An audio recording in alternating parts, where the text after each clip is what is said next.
good evening, good afternoon, good night, Davis. My name is Carmela St. Louise Marie Ann Grace Jimmy James Bob Billy Bob Jones James Appalachia Smith. And I'm your favorite news correspondent. Today we're going to be talking about my very first East Coast Thanksgiving. Yeah. Yes. Let me tell you. Lots to come on that. And then we're taking it a little bit different this time. And we're going to the courthouse. I rule with fear and terror. I have an iron fist, not an iron dome, an iron fist. That may scare some people. I'm going to be honest. Okay? All right. So, I was going to go into this on how to rage bait your family on the holidays. However, after surviving a different kind of rage bait, I fear I just have to talk about it, okay? So, first of fucking for all, okay? The food, I love it. East Coast people have charcuterie down.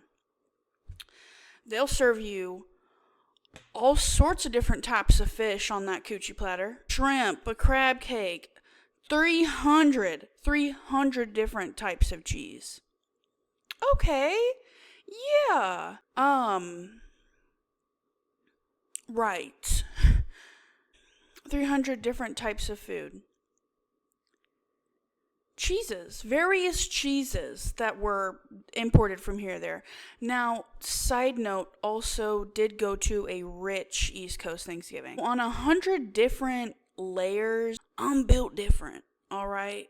I'm built different. I'm an op in the territory. Now, this was advice that I was going to give, and that personally I could have followed better while at this Thanksgiving, but we're all adults, correct? Oh. And we all have free will. Now, I think a lot of worst case scenarios of social anxiety are like way too considerate.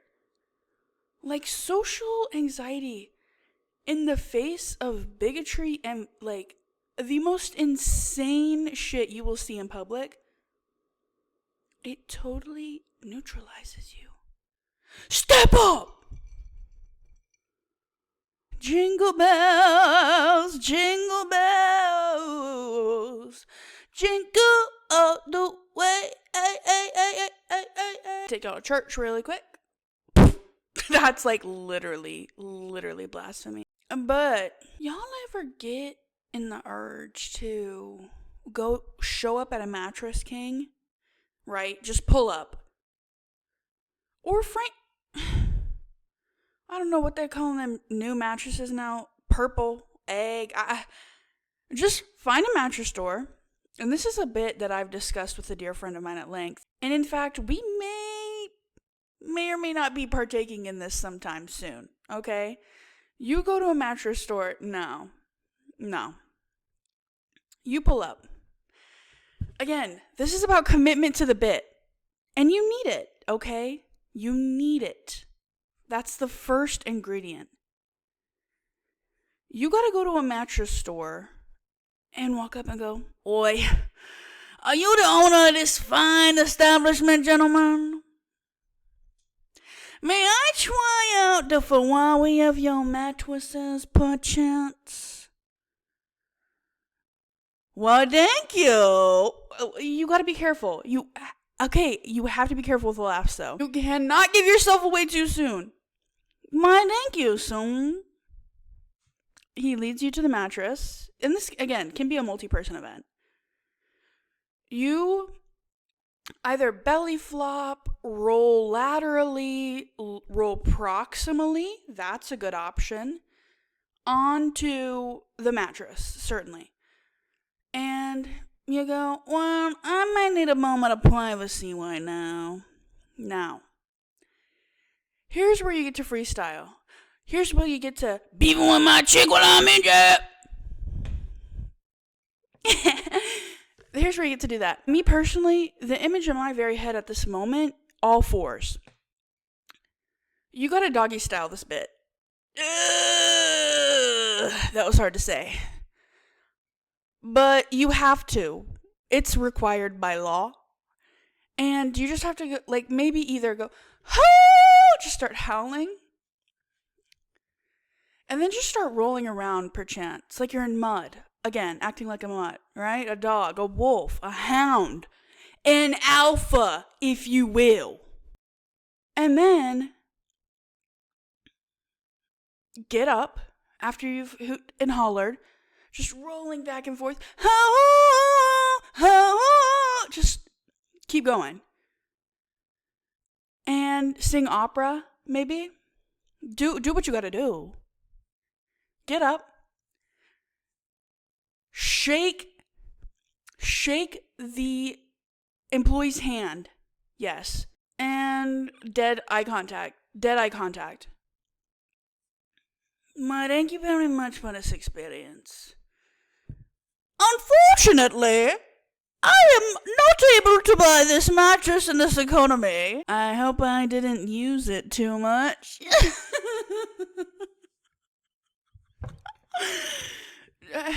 Don't worry, I didn't leave any grease on it or nothing. And then leave. That's it. Exposure therapy step 1 to standing up to bigots at Thanksgiving dinner. That's the assignment. No, we're not going to talk about our suds after. No, we're not going to. No. Just do the fucking bit, Jimmy. Just do the fucking bit. Got it? Got bitch? Alright. Alright, okay? They said I blew Bubba. I did not blow Bubba. Okay? I'm jumping ahead of myself. Back to the original talking point. After the CRP session, you have to be prepared to go to war. We just gained sentience, understandable. Frontal lobe, not yet developed. However, you're at the adult table now, right? Correct? Yes. You will then cause chaos. What's the best you're going to do after all of this? Leave? That's actually the worst. Yeah, that's the worst case scenario because you should have stayed. They make you squirm. You squirm them back. You squirm them back harder and harder and faster and deeper. So, again, use your free will. Okay?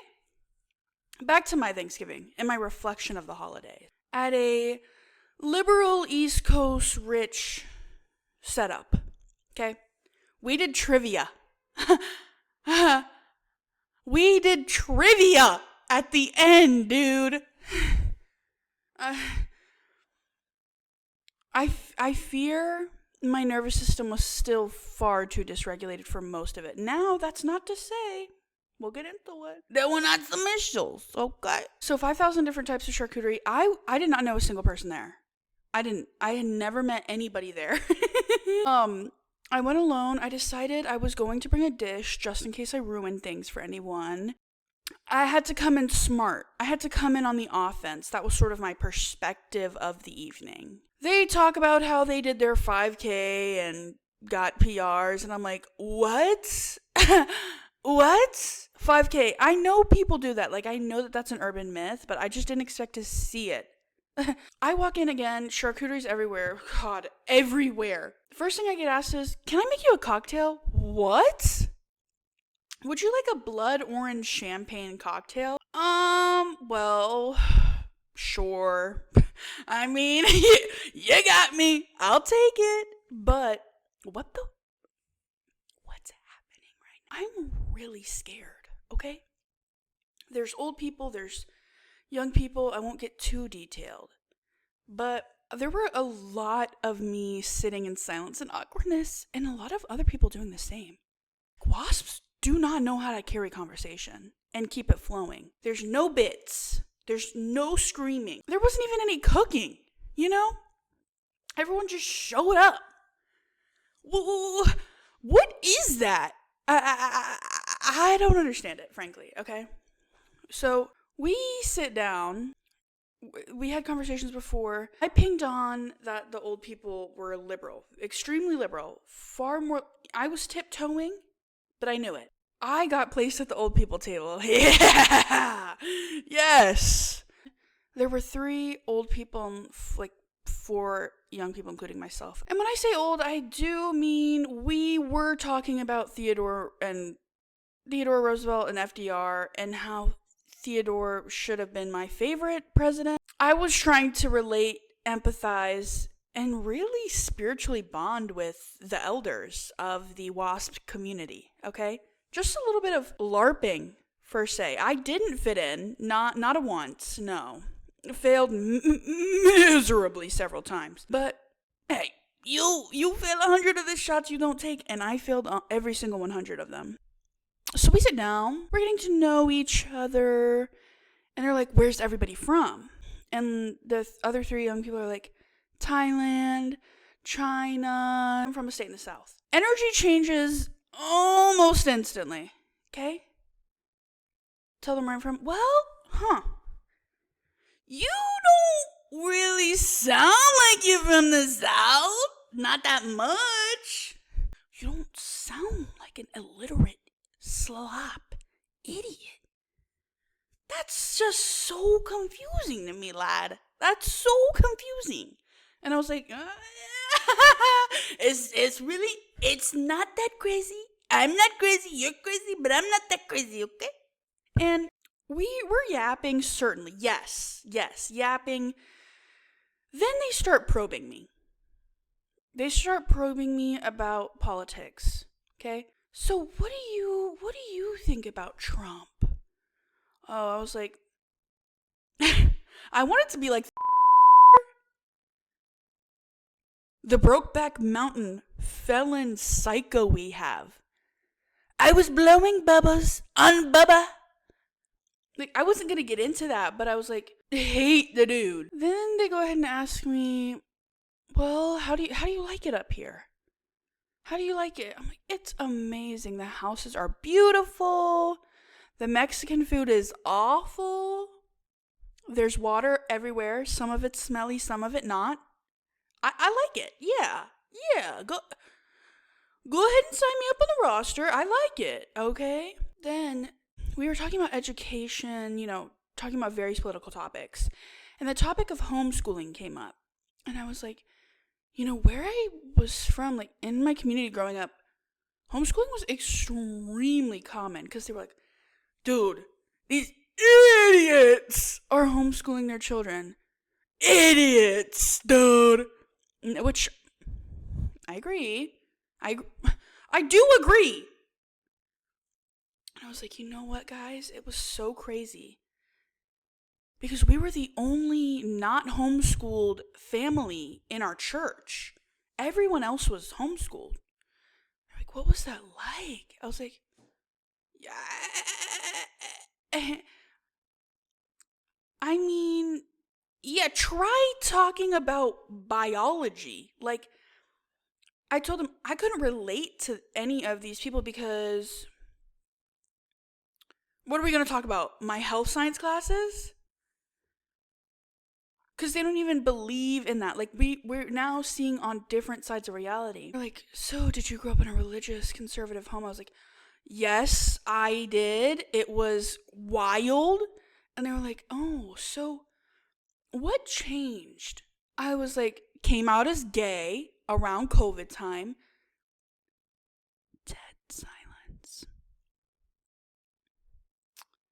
Not the reaction I did expect, if I have to be frankly honest. Completely dead silence. No one said a word about that. Came out as gay, so I had to, she's like, so that was your reckoning, huh? When you really had to, oh God, you poor thing. Just develop critical thinking skills and relearn everything you had ever been taught. And come to face with reality, huh?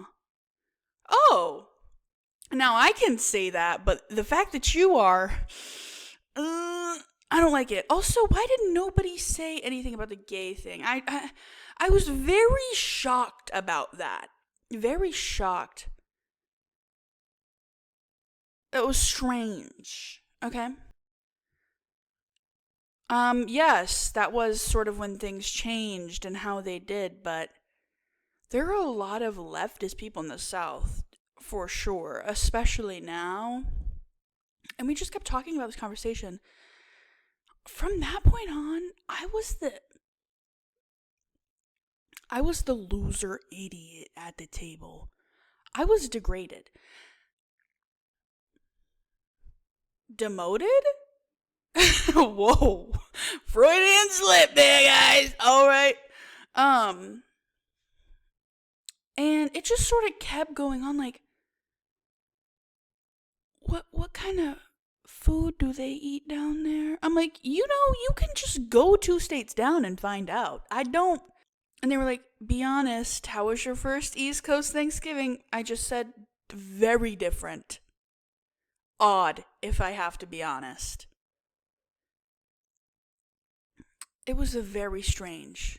So, if you go to the East Coast, don't assume it gets better because, frankly, from what I've observed, it doesn't, especially if you're queer. But it does get better in some ways. You can openly talk about Trump hate. You're not going to be, having fall brawls about pronouns or whatever. I mean, you may too. Who knows these days? Damn. My best advice for you, especially in the continued holiday season, is to be on the offensive. That's where I'm going next. I'm flipping the script, okay? Next time someone mentions gay people, I'm talking about Trump giving the Glock 4,000 tip-to-ball ratio to Bubba. You want to test me? Hillary was on the campaign trail. I called her crooked. The only thing crooked was my back after Bill. Frankly. Okay? So, as imparting my wisdom, if you're going to the East Coast, don't mention that you're from the South. If they can't tell, if you're code switching, no accent, if you're not around other people that are giving you the accent, code switching, that's fucking ridiculous, dude. Oh, but you also have the option to play in it. I mean, play in their faces, pretend you're the town idiot. I did that at some points. It worked very well for me. Yes, I was like, I didn't even really know that I could, dude. The one green light I did do at this Thanksgiving was, I was like, until I was like 16, I didn't even know it was an option for me to become a Democrat. Gasps. The crowd goes wild. Oh my. You just assumed you'd have to be Republican for the rest of your life? Oh! Idiot. But I'm gonna feign pity for you in front of you. I don't know who's playing in whose face, okay? I just want it to end! I just want the games to end. The games will begin tomorrow. Alright, next we're getting into TikTok trial court. I'm going to be reading bitches and sentencing and laying the law down, frankly. So, let's begin. As promised, the judge is in session, alright? Okay?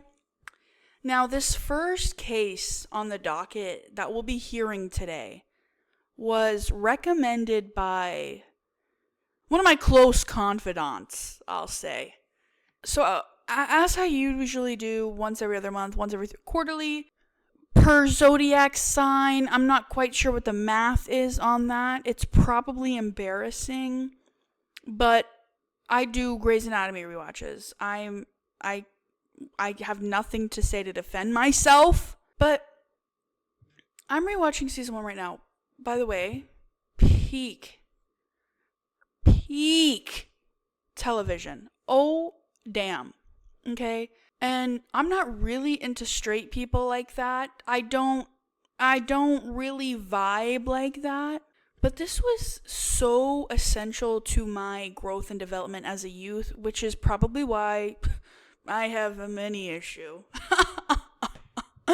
But still, I'm going back in season 1, and our first defendant here is Derek Shepherd. Okay? So season 1, we're going hot and heavy, okay?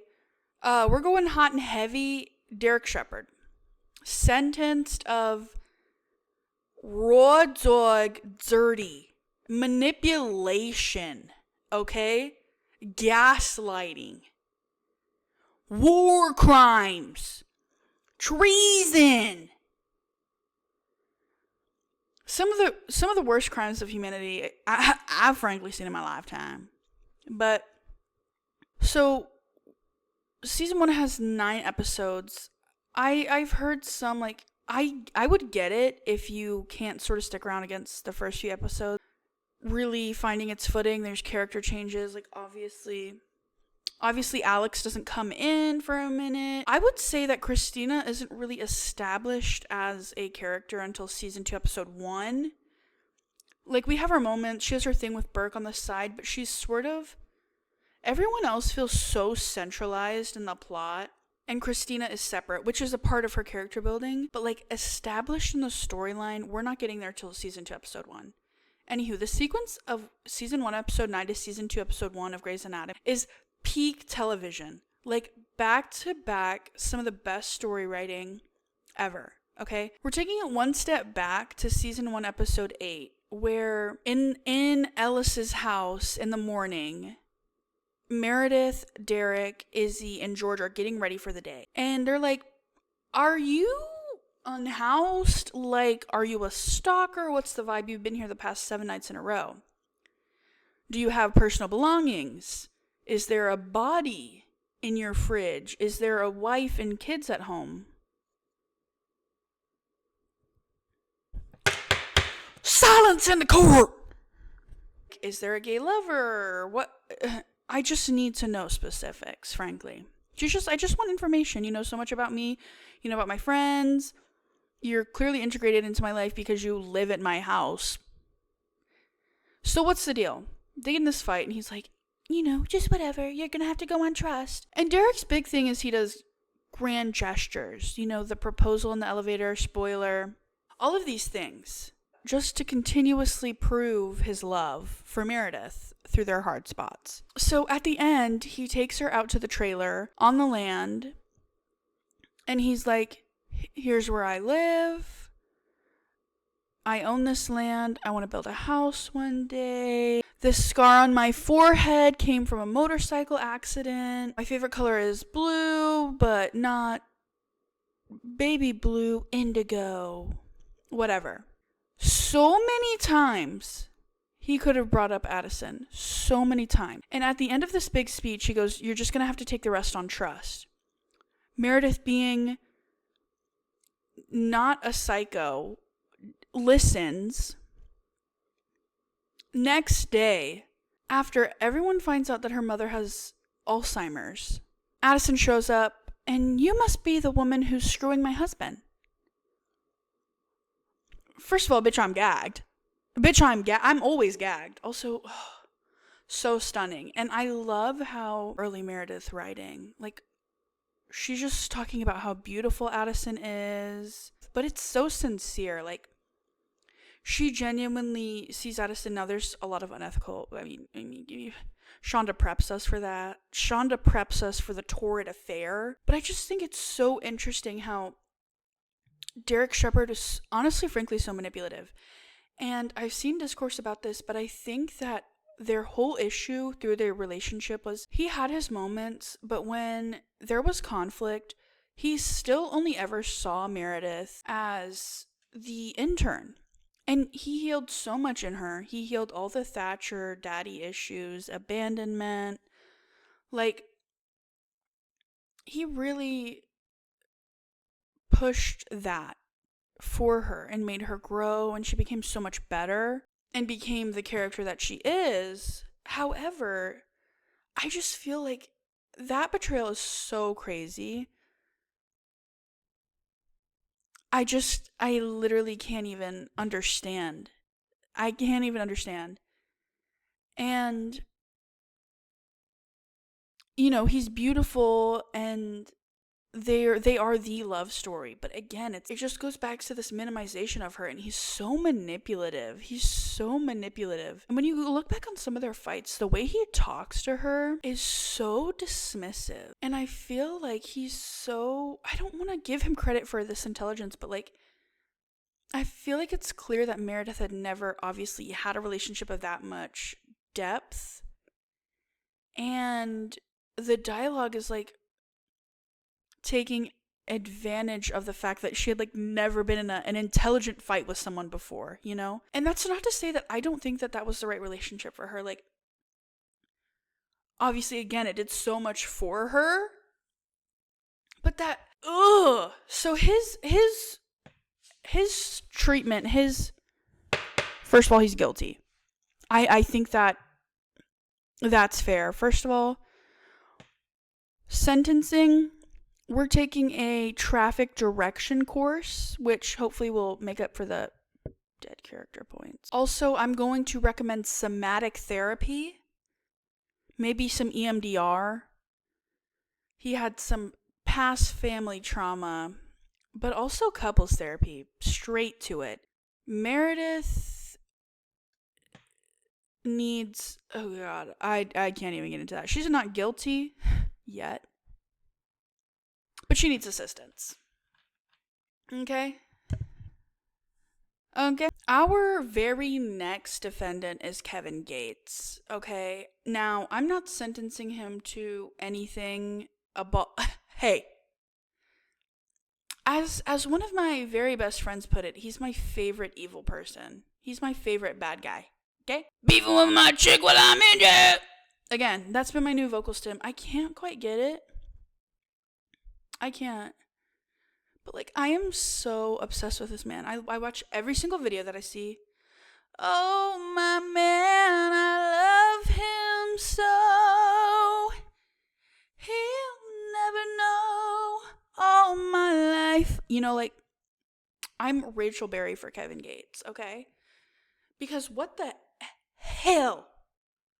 Before my chicken jail, that's beginner ball knowledge for Kevin Gates, okay? I'm talking to his original interview with DJ Academics. I think that's who interviewed him.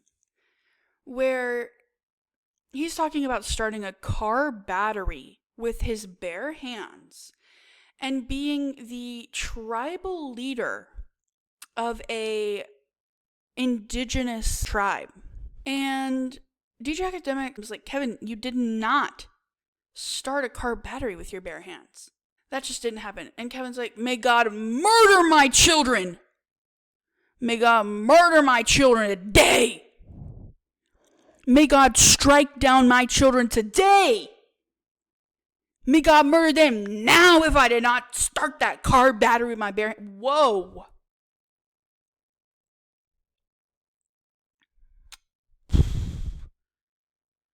Now, I love that he's close with his children. He makes good moves, but that was so crazy. I also never got the like on my mom's life, on the Bible. Yes, I have OCD, but I would never tempt energy like that. Like, that's just welcoming in negativity.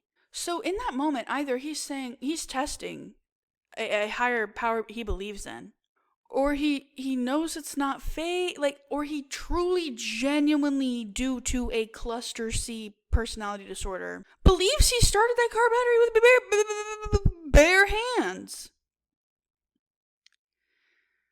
Next, I want to talk about conversion therapy with GOP, with the Republicans, with the Democrats, bipartisan gay issues, okay? Now, first of all, we're starting at the top. The top of the pyramid, the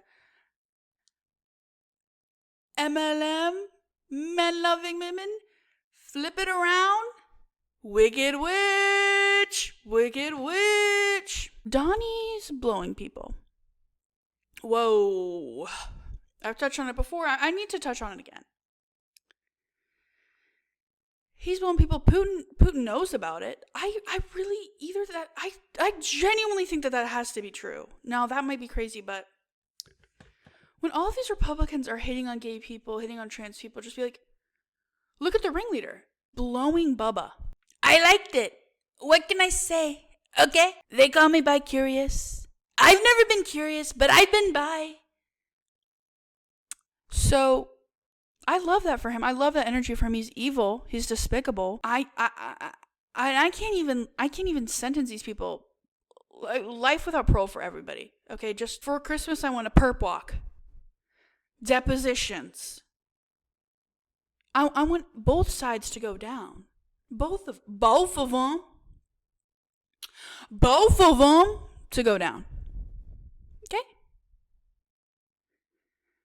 So, Donnie, I'm not going to touch on Stephen Miller. I'm just not going to do it.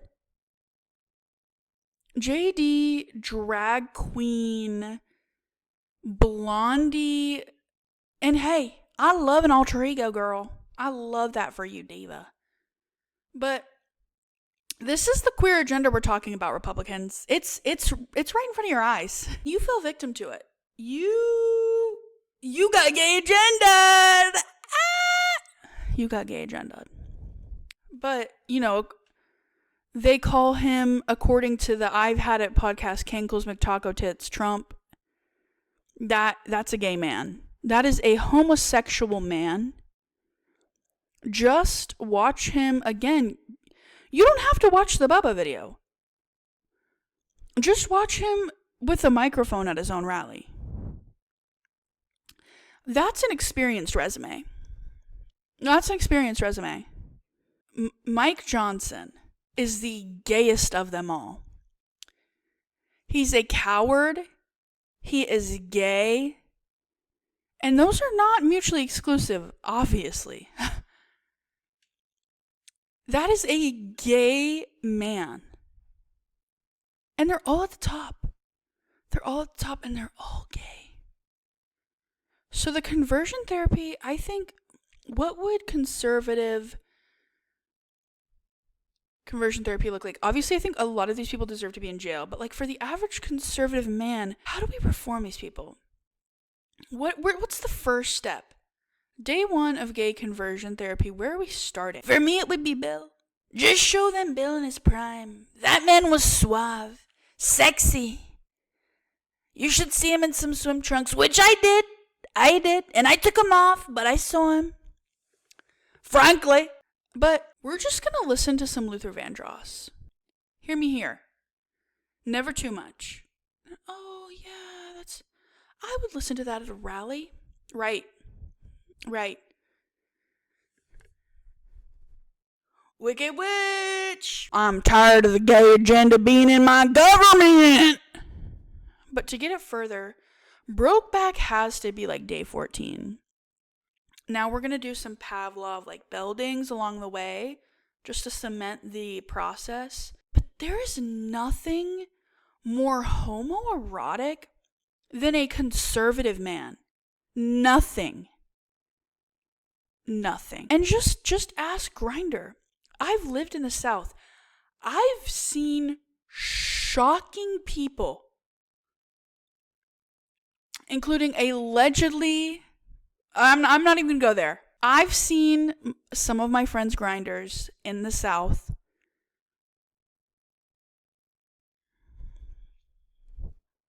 It's tea, y'all. It's tea.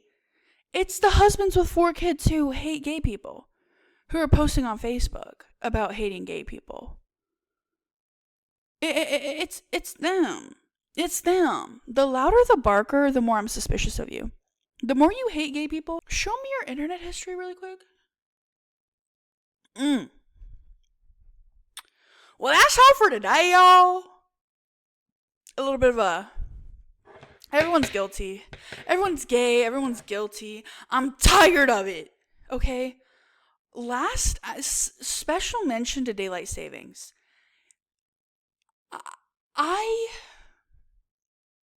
It always hits everyone hard, but this year, from my sources, from the rats in the street that I know, it's getting hit. I want to take a nap at 3 p.m. Now, what's changed? Okay, that's a fair point. Yeah, I get it. But like, it's 4:30, the sun's down. It looks like 9 p.m. And I'm scared. I take a nap from like 4 to 7 and then stay up till 1 and then wake up at 6. Like, I'm so terrified. And we're not an agrarian society anymore.